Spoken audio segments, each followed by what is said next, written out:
Healing Chiropractic. And so you guys have been asking a little bit more about the blood and urine testing that we do in the office. We call it our Max Metabolics. And the Max Metabolics is actually about identifying really the cause of disease. Just like we talk about removing interference within the nerve system, we also talk about removing interference as far as from a nutritional standpoint then too. And so people ask me all the time, what supplements can I take? And if we go into like Vitamin Shop or something like that, there's vitamins everywhere. And of course, you can reason why every vitamin is good for your body, and that's why they sell these things. But some people have nutritional deficiencies in some things and some don't. So you could waste your time and money taking the wrong nutritional supplements, but you could also be missing the ones that you desperately need for your body.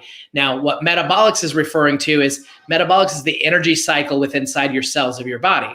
So your heart has I'll get to this a little bit more, but inside the mitochondria of the cells, that's where the energy is actually, that's where you guys have heard the word metabolism before. Metabolics is all about where is the energy being created or destroyed. So if you have lack of energy, lack of metabolics in your, let's say your hormone cells, that could affect the hormone makeup of your body. It could affect your testosterone, it could affect your estrogen, it could affect anything. So what we're going to dive into here is really got to get into the core source of the problem here. So let me just go and see if I can't. Okay, let's go through this. Good. Yeah, so a couple things in here is that the Metabolics goals is we want to make sure that you're the healthiest you've ever been. Yeah, it can be about weight, but it's not necessarily that. Rebooting your hormones is big. Get the optimum nutrient levels. Again, like we say in our office when it comes to nerve system, we don't adjust you to remove the nerve system interference so your back pain can feel better or so your neck can feel better. We remove the interference so the body can heal the way that God designed it. It's really the same thing with Max Metabolics is we want to make sure that we can remove any kind of blockage of the wrong amounts of nutrients so it can do all these things. So it can reverse inflammation, maximize performance, and it can defy age. In fact, we started this years ago. One of my best friends got brain cancer, and we thought he was pretty healthy and we were sure of it, but there were some underlying factors. And so we created this Metabolics because we found that it could find out early before disease sets in that there is some kind of deficiencies and nutrients along the way. So metabolism isn't simply how many calories your body burns. It's your nerve system and the metabolic systems. They coordinate, they talk to each other. So we have this thing, if you guys have ever had basic science classes, the citric acid cycle is the energy cycle within the mitochondria. This is what creates the nerves and your insulin, your receptors, your hormones, your glands, your neurochemistry. And so when this energy is off, then sickness and disease can actually set into your body. And so here's the whole citric acid cycle that we have, we call it the Krebs cycle. And you can see up here, this is where food comes in, whether it's carbohydrates, proteins, or fats, doesn't matter. And then it goes down into creates acetyl-CoA, and it goes through this cycle and creates energy, metabolism in different cells. So if it's in your heart cell and you have the proper amount of energy, that's great. If you have the proper amount of energy in your hormone cells, then that's great. But when these things get off because they don't have the proper nutrients, what happens is that it can't create the amount of energy that you need inside your body. And so that's where sickness and disease can come set in. Now, how you read this though, is these things have what we call biomarkers. And biomarkers are these things, all these big fancy words over here, alpha-ketoglutarate, succinyl-CoA, succinate, fumarate, all these big fancy malate, all these fancy words are things that are called biomarkers. And you can read these from the blood and the urine. And if they're off cycles, if they're too high or too low, then that means that there's sickness or there's disease actually setting in along the way then too. So basically what we want to do, and like I said before, it's about underlying factors of disease. It's not about trying to help symptoms. If somebody has cancer, it's not about curing cancer. If somebody has high blood pressure, it's not about curing high blood pressure. It's not about curing thyroid issues. But what it's about is about if we can get your body so stinking healthy and get it functioning at the level it's supposed to, it can actually reverse these things on its own. Your body was designed to do that. So we want to make sure that the body is able to go through that process. So what causes us to age or for the body to get old or for sickness and disease set in? Things like insulin resistance, oxidative stress, inflammation, mitochondrial dysfunction, which is the energy part of the cells. the integrity of the membranes. And these things cause weight gain, cancers, heart disease, diabetes. See, the thing is that it's not that you just get old and get these diseases, because young people get these things too. And so what it's about is about what's your body doing all the time. So one of the first things that this checks for is vitamin deficiencies. And within the vitamin deficiencies, like I said, the cells, our energy comes from the tiny powerhouses inside our cells known as mitochondria, or ATP produces that. And so if there's insufficient nutrients, then what happens is it makes it unable to assimilate or produce the energy from food. And then what happens is if there's not energy in the cells, depending on where it's at, it can cause things like fatigue or weight loss or resistance, overweight, metabolic syndrome, cancers, heart disease, diabetes. These things are created from these things. One of the main ones that looks for is vitamin B deficiencies. Vitamin B is one thing that you should be able to get it all from your food source, but these days we just seemingly aren't. And if B vitamin's off, then they can actually cause stress, and stress can actually deplete the B vitamins as well. But depression, anxiety, weight issues, skin conditions, heart disease, sleep problems. Again, a lot of this stuff is going to be very redundant as you see deficiencies of all these vitamins. Decreased B vitamins leads to elevated homocysteine. Homocysteine leads to increased risk of damage to blood vessels or cardiovascular. And you're four times more likely to have heart attack if you have elevated homocysteine and elevated cholesterol levels. And again, these things can all lead to things like diabetes and cancer and everything else too. So you can see on the vitamin B levels, B1, 2, 3, 5, 6, 7, 9, and 12, it actually kind of gives you an idea of what you're looking at if you're depleted in those things and what is most likely to come with it. So in our office, if somebody has depression, we don't just give them a vitamin B6. We like to do testing to see, are you depleted in vitamin B6? Because if you are, this is more than likely one of the core reasons of why this is happening in the first place, and so on and so forth all through this whole thing. Number two, the second thing. So the first one is vitamin deficiencies. Number two is blood sugar imbalance. With blood sugar imbalance, things that happens is you have impaired insulin secretion. Obviously, there's stressful. What can cause this is insulin issues, stressful lifestyle, sedentary lifestyle. Standard American diet is a big piece of this as well along the way. So all these things can cause blood sugar imbalances. Well, with that comes things like fatigue, dizziness, mood swings, cravings for sweets, heart issues, headaches. Also can cause things like cancer, heart disease, and diabetes. Obviously, all those things. Number three is inflammation that this tests for. What can cause that? Again, a lot of these are going to be very, very similar. I like to tell people, I'm like, listen, the symptoms of heart disease, the symptoms of cancer, the symptoms of diabetes, the symptoms of depression, all these symptoms really come because the body's breaking down and the body's unhealthy and the body's not functioning well.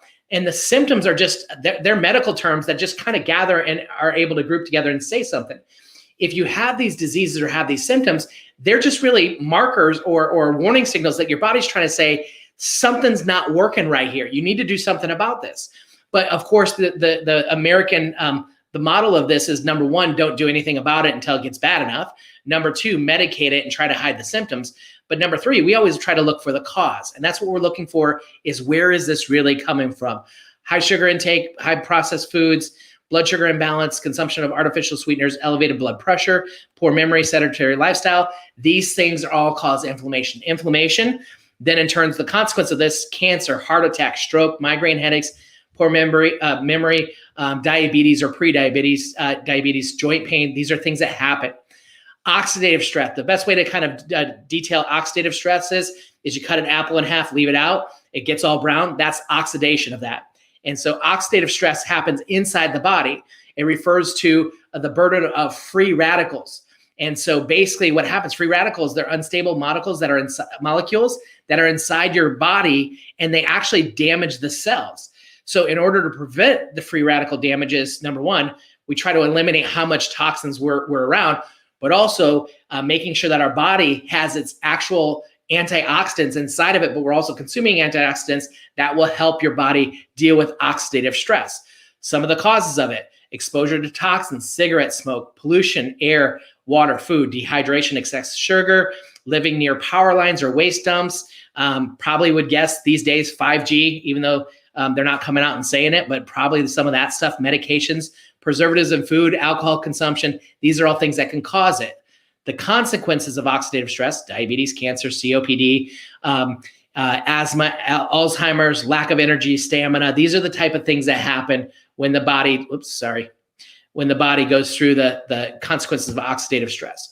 So a couple of things where the free radicals, and I'll just skip over this because this is kind of boring a little bit, but kind of helps you kind of understand a little bit more what type of things come in different areas of free radical stuff here as far as where they come from. But like I said, I'm going to skip over that.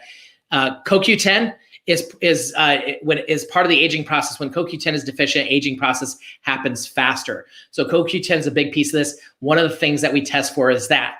Number 5 is toxicity. What causes toxicity? Almost all the same stuff we've already mentioned. Cigarettes, commercial foods, standard American diet, benzene, xylene, toluene, exposure through fabrics, detergents, dyes, chemicals. I mean, we're in a dangerous time right now where everybody's freely spraying chemicals on our kids' classrooms, our cars. Like I walked away from Autobell, a car wash place the other day, because they're like, hey, we're going to spray these chemicals in your car to wash it. Otherwise we can't go on the inside. And I'm like, okay, well, I'm not going to get my car washed. And you think it's not that big of a deal, but they're spraying stuff on airplanes. They're spraying it everywhere, workplaces. We're going to see lots of cancers come in the rise from this, not to mention toxicity from wearing masks for a long period of time. This just recycles bacteria, viruses back into your body. One of your major detox organs of your body is your mouth and breathing. And so when they put this on our kids, especially, and put it on us, what happens is we're constantly breathing that bacteria back in. I heard a natural dentist the other day say that we're going to see a massive increase in dental caries and dental harm. And the reason why is because of the chemicals or the bacteria that we're breathing back in our mouth. We're not taking care of these things. Plastic water bottles. If you want to know more about this stuff, where these toxicity, ewg.org is a great place to go look to see like what are some of the common chemicals that you're being exposed to in your house. I mean, we constantly are looking for chemicals inside of our house, whether it's our dishwasher detergent, if it's our cleaning, if it's our toothpaste or soaps or whatever it is there's a lot of way toxins can get in your house. So just becoming aware of that. ewg.org is a great place to go to know it. Consequences of toxicity: cancer, depression, decreased vitamin levels, antioxidant wasting, breakdown of energy pathways, chronic pain, hormonal imbalance, body odor, belching gas. These are all things that you can kind of show you what's going on with the detox issues. If you're having detox issues, typically the detox pathways, especially the liver, gallbladder, kidneys, urine, bowel actions, these things are not working at a high level. So you really want to get these things tested. This is part of the Metabolix testing, is finding this stuff out. GI, gastrointestinal health. Number 6, what causes poor gastrointestinal health? Well, same stuff we just talked about. Standard American diet, bacterial overgrowth, consumption of processed foods, alcohol, sugar, eating on the go, antibiotic use, antibiotic exposure actually through the animals. If we're eating a lot of conventional animal products, chicken and like Tyson chicken and or beef that's commercially raised, typically they have a lot of antibiotics in it. We're putting that in our body. That's why you hear people saying, well, we buy the antibiotic free range type stuff. And yeah, it costs a lot more, but you're getting less consumption of these antibiotics along the way. And it's better on your digestive system, your gut. If you have GI issues, the consequences of having the GI issues, constipation, diarrhea, autoimmune disease, difficulty concentrating, brain fog, poor memory, skin conditions, malabsorption leads to decreased functions. Again, remember, this is big for cancer too, and heart disease and diabetes. These are all big things when it comes to those along the way. So we just got to make sure that we're aware of these things along the way. Let's see. Let's keep going. Yeah, this is good. This kind of gives you guys have heard probably the terminology of what we call small intestinal bacterial overgrowth. If you look at it, when the body digests food, it comes in, so like a digestible like starch or poorly digestible starches. You can see the difference of what happens in here. You have the different sections of the intestines. You got the duodenum, the jejunum, the ileum, colon. I haven't said some of those words for a long time. But what happens is that rice is something that's easily digestible along the way, and it absorbs and everything, and there's fermentation, and there's stuff that, now what happens is things that are poorly digestible, it takes longer. Now what happens down below, if you have a digestive issue, what happens is, you can see this down below here, is that no matter if it's a good or bad, it still creates more fermentation or more gas, and it affects the digestive system of the body, and then in turn affects the immune system.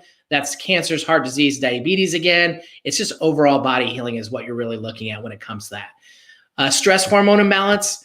There's a couple phases. There's one that's called adrenal gland issues, wired and tired. Some people, they're wired one moment and they're tired the next moment. They're wired one moment, they're tired, because we're just constantly doing stuff over and over and over again. And we're constantly just flying by the seat of our pants, burning candles at both ends of the night, typically is what happens. There's also adrenal collapse, where people have adrenal wear and tear so bad that their body just collapses and it gives up, and it starts to create imbalances, sickness, and disease on the inside.